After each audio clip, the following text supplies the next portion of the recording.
Hi, everybody. Today is Sunday afternoon, and I wanted to take a few minutes to go through problem 241.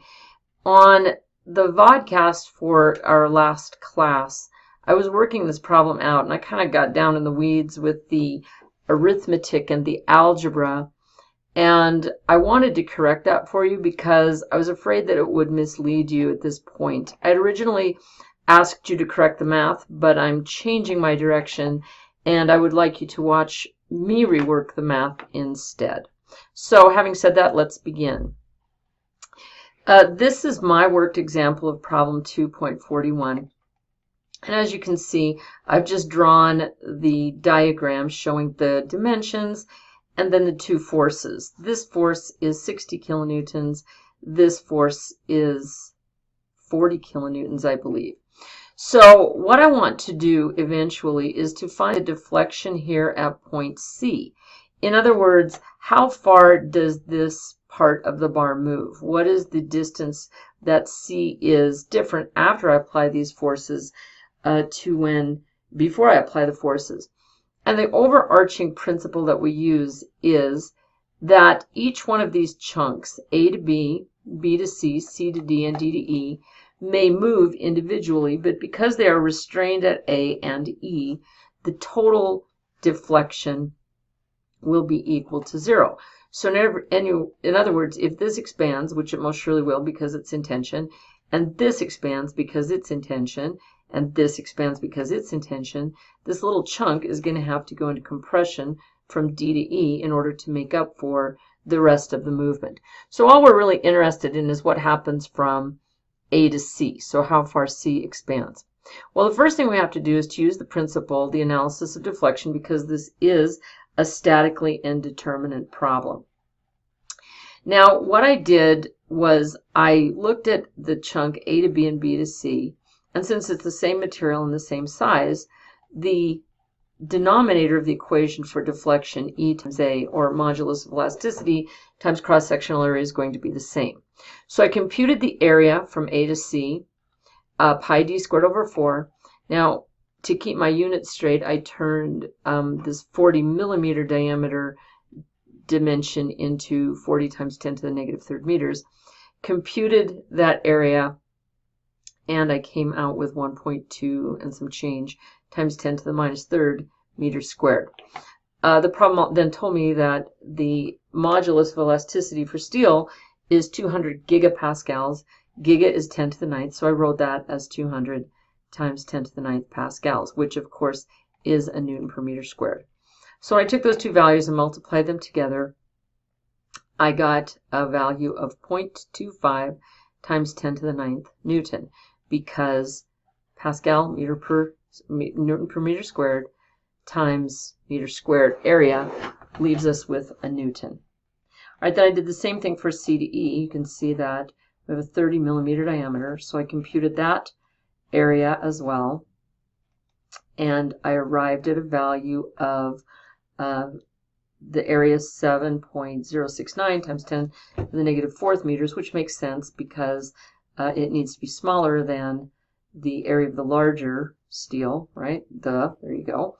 So when I multiply that by its given modulus of elasticity, the problem states that that is 105 gigapascals, or 105 times 10 to the ninth pascals. We multiply those two values together, the computed area and the given modulus of elasticity, and we come out with this value, 0.0742 times 10 to the ninth Newton. The next thing I have to do is my force analysis. I need to find the reaction, which I'm going to call P prime, in each of these sections. So the first thing, I told you at the end of class, but during class, I got down in the weeds once again and started cutting on two different sides. But I said afterward, let's just cut on one side. So I begin on the left and I cut on the right. My first section, AB, then just has one single force for my cutaway, so my P prime has to equal the reaction at A. Here from B to C, I have two forces, R sub A and 60, which I've done here. So to compute P sub prime, I set the three of them equal to 0, because that's what's required for static equilibrium. and I get a value of P prime equal to R sub A minus 60 kilonewtons, which again is 60 times 10 to the third newtons. I did the same thing for C to D, calculated P prime there. There's no additional forces, so P prime is exactly the same as it was in BC. But now here in DE, we have two forces, a 60 kilonewton force and a 40 kilonewton force, so we have a total of 100 kilonewtons pushing to the right. We have R sub A pulling to the left, and we compute P prime in that last section. P prime then is going to be R sub A minus 100 kilonewtons, or 100 times 10 to the third newtons. All right, so now I have my areas, I have my forces, and I use this idea of zero deflection in the entire beam, or in the entire structural member. So I have the deflection in AB, the deflection in BC, the deflection in CD, and the deflection in DE, all four of them added up to 0.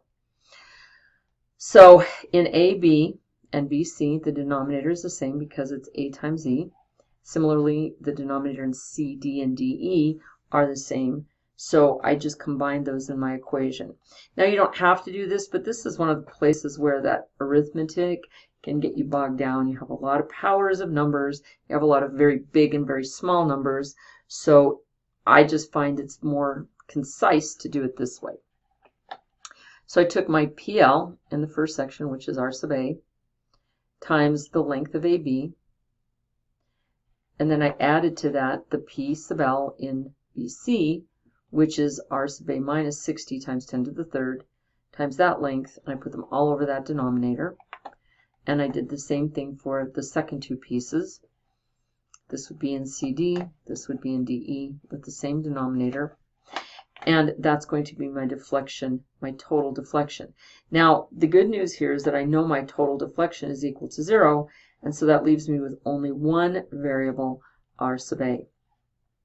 So when I chase the math down a little bit, the first thing I do is I multiplied through 0.18 times R sub A, that term appears here.